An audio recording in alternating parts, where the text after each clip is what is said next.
So, in the early stages of my career, after I did all the retail customer service stuff, I was an executive assistant in the fashion industry working for a premium denim manufacturing plant.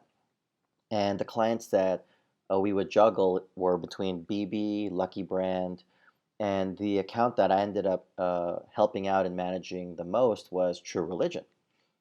And so, throughout that career, several years of working in the fashion industry, I learned a lot. I learned from 0 to 100, if not 200% of what was going on with the fashion industry. And I made a lot of friends in there.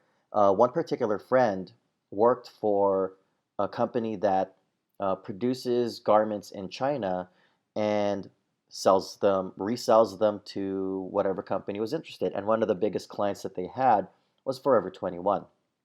Now, the topic of this video is going to cover Forever 21 in the sense that a recent digital blog from Harper's Bazaar, which is one of the top fashion magazines in the world for many, many years now, alongside Elle and Vogue, they published an article speaking about how there's word that Forever 21 was going to possibly, file for bankruptcy.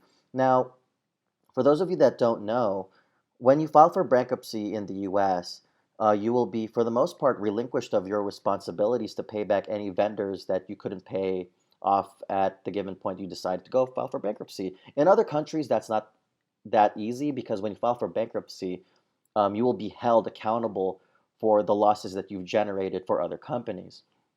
And so they will, reprimand you. You'll face legal consequences for filing bankruptcy and not being able to pay your vendors. And so when Forever 21 declared that, I was like, well, I think a lot of people don't know how the fashion industry works.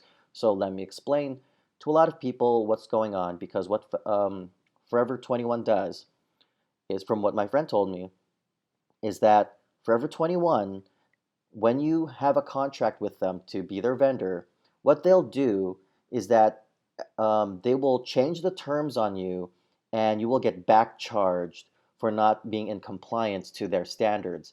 And a number of times this would change on the fly just so that they could do a back charge. And this is a very seedy way, like a very under the table, very backstabby way to get money out of your vendors. But oftentimes the vendors will stay in that relationship for Forever 21 just so that they could keep that contract. And the reason being is that Forever 21 buys in bulk. Now, when you're a vendor and you get this huge order from Forever 21, you're going to comply with it regardless of back charges. However, not a lot of vendors can sustain that type of a relationship. There have been shops that closed down because, sure, Forever 21 orders a lot, but you're getting screwed over, or you might have made an accounting mistake, things go sideways. And this is a very important thing to recognize as a system because in the fashion industry, it's a vicious system, um, especially when things are fast fashion. Things are just readily in stores, whether it's Forever 21, Urban Outfitters. Fast fashion is very resource heavy, and it adds to the pollution and contamination of the environment. But for the most part, I'm bringing this up because, well, fashion has been a part of my life, and they do say that, once you leave fashion, you'll eventually come back one way or another. And it's true because in life, it's hard not to encounter fashion one way or another.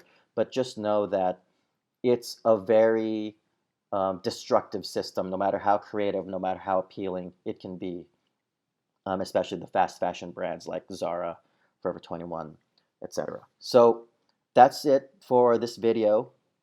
I just wanted to touch on this topic, and I wanted to show you, I guess, kind of entertain you with a bit of a show of Forever 21, the store at the fashion show in Las Vegas. But beyond that, I'll catch you guys later for Hourglass.